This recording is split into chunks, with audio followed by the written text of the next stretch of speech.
નમસ્કાર વિદ્યાર્થી મિત્રો, ધોરણ 9 વિષય યોગ સ્વાસ્થ્ય અને શારીરિક શિક્ષણ, પાઠ 11 ગોળા ફેંક.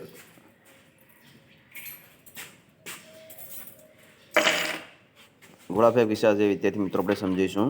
જો ચેનલ સબસ્ક્રાઈબ ન કરી હોય તો સબસ્ક્રાઈબ કરો, લાઈક કરો અને શેર કરો. વિદ્યાર્થી મિત્રો, મેદાન, ગોળા ફેંકનું મેદાન આપણે જોઈ રહ્યા છીએ ચિત્રમાં. એ રીતનું ગોળા ફેંકનું મેદાન હોય છે. ગોળા ફેંકનું મેદાન 2.135 મીટરની વ્યાસવાળી લોખંડની ગોળ રિંગ વચ્ચે સિમેન્ટવાળું બનાવવામાં આવે છે. મેદાનમાં ફેંક પ્રદેશનો ખૂણો જે આપણે જોઈ રહ્યા છીએ 34.92નો ખૂણો વાળો હોય છે. આ ખૂણો બનાવવાની એક ખાસ પદ્ધતિ છે, તે વિગતો નીચે પ્રમાણે આપણે જોઈ રહ્યા છીએ. આ ગોળા ફેંકનું મેદાન છે વિદ્યાર્થી મિત્રો, જે ચિત્રમાં આપણે જોયું છે આકૃતિ.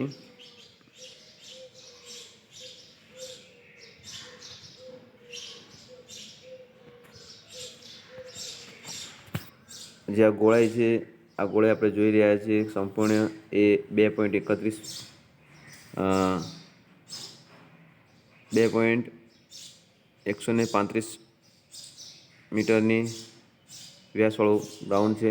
આ બંને ઇન્ડિકેટર લાઈનો છે જે આપણે જોઈ રહ્યા છીએ 75 સેન્ટીમીટરની બંને સાઈડ છે, તે આપણે જોઈ રહ્યા છીએ.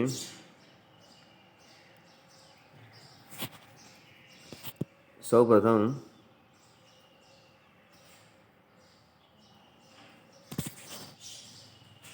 પહેલાં ફેંકની દિશાની મધ્યમાં વર્તુળમાં મધ્ય બિંદુઓથી પસાર થતી એક સીધી રેખા દોરો.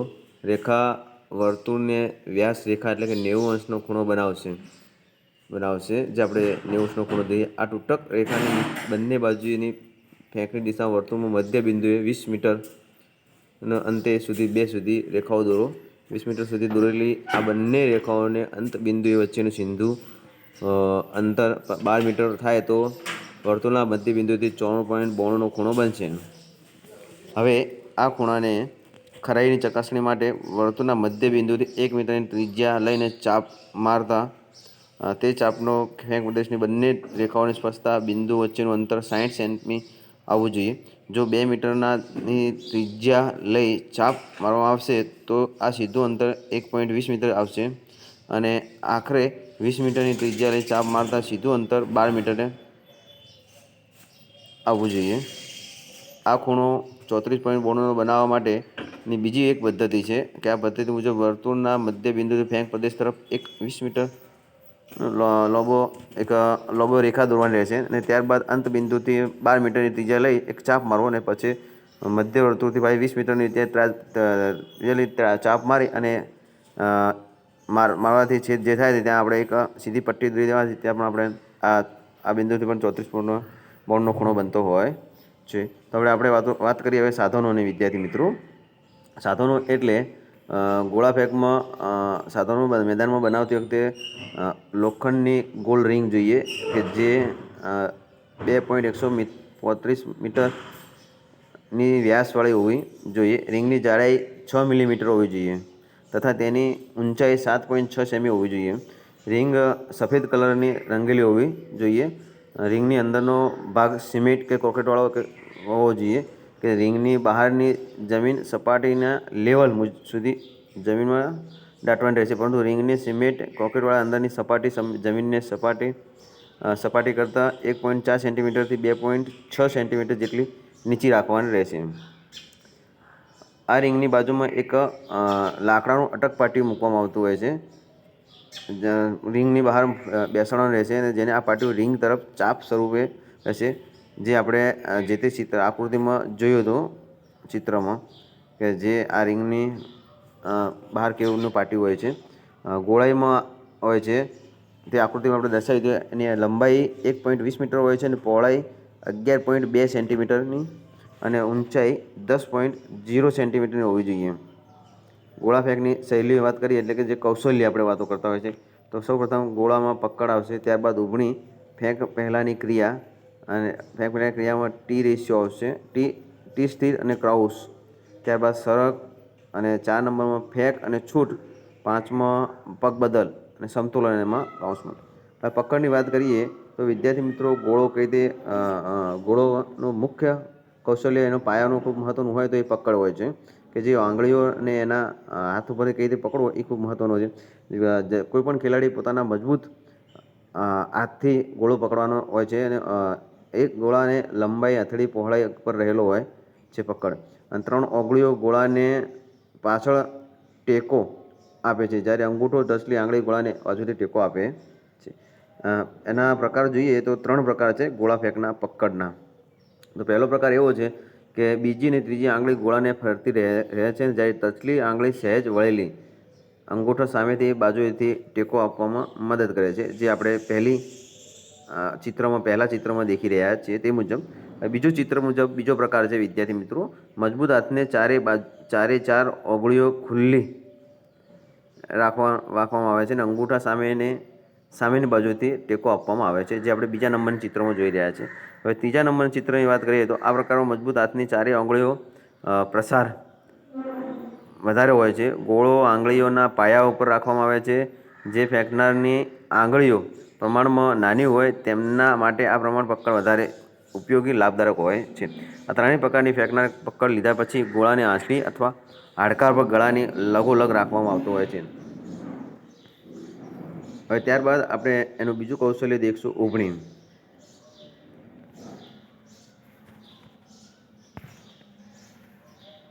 ઉભણીમાં જોઈશું વિદ્યાર્થી મિત્રો,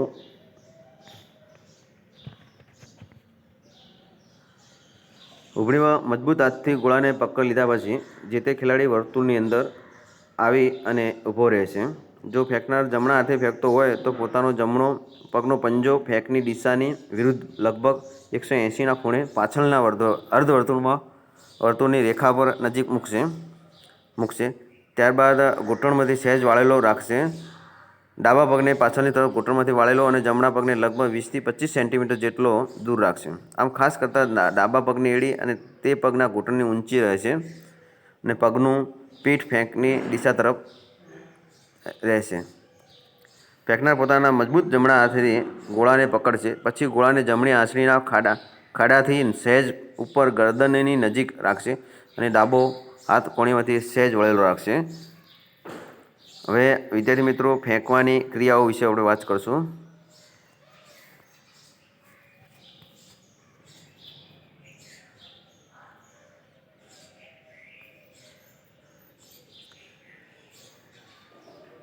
ફેંકવાની ક્રિયામાં વાત કરીએ તો વિદ્યાર્થી મિત્રો પહેલાંની ક્રિયા નીચે મુજબ બે ક્રિયા કરવામાં આવતી હોય છે. ટી સ્થિતિ એટલે કે શરીરને અંદરની સાઈડ ટી સ્થિતિ અને ક્રાઉસ બંને કરવાની, ત્યારબાદ સરક લેવાની હશે. એટલે કે ટી સ્થિતિ અને ક્રાઉસ કઈ રીતે કરવાનું હોય છે આપણે તે જાણીશું વિદ્યાર્થી મિત્રો. ફેંકની ક્રિયામાં ગતિ મેળવવા માટે શરીરને ટીની સ્થિતિ એટલે કે અને ક્રાઉસની સ્થિતિમાં લાવવામાં આવે છે. ટીની સ્થિતિ માટે જમણા પગને જમીન ઉપર લંબની સ્થિતિમાં રાખી ડાબા પગને પાછળની તરફ ધડને આગળ તરફ જમીનને સમાંતર રહીને તે પ્રમાણે કમરમાંથી આગળ ઝૂકીને ડાબા પગને હાથને આગળ તરફ લંબાવવામાં આવે છે. આ સ્થિતિમાં ક્રાઉસની સ્થિતિ આવવા માટે ડાબા પગને ઘૂંટણમાંથી આગળ તરફ વાળી ક્રાઉસની સ્થિતિ બનાવવામાં આવે છે. આ ટી સ્થિતિ અને ક્રાઉસ સ્થિતિ બન્યા પછી વિદ્યાર્થી મિત્રો સરક લેવાની હોય છે, જે ડાબા પગના પાછળથી આગળ લાવતા જમણા પગને જમીનનો સ્પર્શમાં રાખી તેનાથી ફેંકની દિશામાં સરક ક્રિયાની કરવાની રહે છે. સરક લેતી વખતે શરીરની સ્થિતિમાં કોઈપણ જાતનો ફેરફાર કરવાનો હોતો નથી, પણ જમણા પગને સરક સાથે લગભગ વર્તુળના મધ્ય બિંદુ નજીક આવતા સરક પછીની ફેંકની ક્રિયા શરૂ કરી શકાય. ફેંક અને છૂટની વાત કરીએ તો વિદ્યાર્થી મિત્રો જે ચિત્રમાં આપણે જોઈ રહ્યા છીએ ફેંક, છૂટ અને પગ બદલ. સડકની ક્રિયા પૂરી કર્યા પછી વિદ્યાર્થી મિત્રો જમીન સાથે દબાણ આવતાની સાથે જ ઘૂંટણમાંથી સીધો થશે અને તેમાં થતાં શરીરના ઉપરના ભાગમાં ગતિ આવશે. પછી ધડને ફેંકની દિશામાં ફેરવતા જ તથા ડાબા હાથની કોણીમાંથી વાળીને નીચેની તરફ લઈ જતાં જમણા ખભાની ફેંકની દિશામાં વેગ મળશે. આ વેગ મળતાની સાથે જ જમણા હાથમાંથી ગોળો લગભગ 40થી 45°ના ખૂણે છૂટશે. આ છૂટ વખતે ગોળાને જમણા હાથના કોડા અને ગોગળીઓ દ્વારા ફેંકની દિશામાં ઝાટકાની સાથે ધક્કો મળશે. આ ધક્કાની સાથે ગોળો દૂર ફેંકાશે.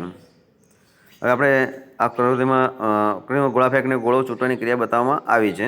હવે પગ બદલને સમતોલનની વાત કરીએ તો વિદ્યાર્થી મિત્રો ફેંક છૂટની ક્રિયા વખતે શરીરની ગતિ આગળ તરફ હોય છે. આગળ તરફ ફેંક પ્રદેશમાં શરીર ફેંકાઈ ના જાય તે માટે સમતોલન જાળવવું જરૂરી હોય છે.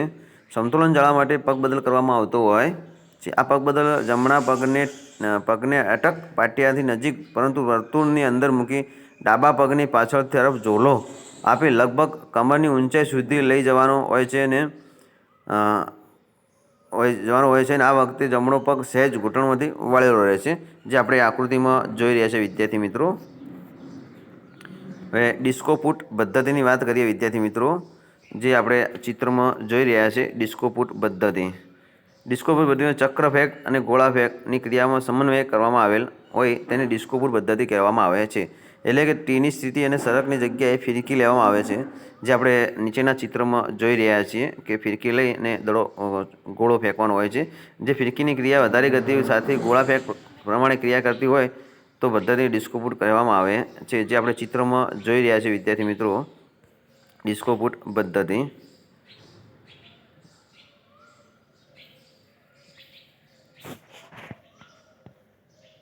આ પદ્ધતિમાં જમણો પગ વર્તુળની મધ્યમાં આવે તે પ્રમાણે રાખવાનો છે. ડાબો પગ થોડો અંતરે તેની રેખામાં આવે તેવી રીતે રાખીને ઉભણી કરવાની હોય છે. ગોળો ગરદન પાસે તથા ડાબો હાથ કપાળની ઊંચાઈ આગળ તરફ લંબાવેલો રાખવાનો હોય છે. ડિસ્કો પદ્ધતિમાં ઉભણીની ક્રિયા થઈ કહેવાય. ફિરકી કરવા માટે બંને પગ ઘૂંટણમાંથી વાળી શરીરના વજનને જમણા પગ ઉપર લેતા તેની એડી ઉપર ફિરકી લેવી અને ડાબા પગને લંબાવેલા રાખી અટક પાટિયાની બાજુમાં મૂકવું. ઉપરની ફિરકીની ક્રિયામાં શરીરમાં ચક્રીય ગતિ પેદા થતી હોય છે. ઉચ્ચ કક્ષાના ખેલાડીઓ પદ્ધતિમાં 2 વખત ફિરકી લેતા હોય છે. 2 વખતની ફિરકીમાં બે ગણી ચક્રીય ગતિ પેદા થતી હોય. ઉપરોક્ત ચક્રીય ગતિને ફેંક અને છૂટમાં પરિવર્તિત કરવા માટે ફિરકી ફેંક અને છૂટની ક્રિયાઓ વચ્ચે અટક્યા વગર એકધારી અને સળંગ થવી જોઈએ. જો વિદ્યાર્થી મિત્રો ચેનલ સબસ્ક્રાઈબ ના કરી હોય સબસ્ક્રાઈબ કરો, લાઇક કરો અને શેર કરો.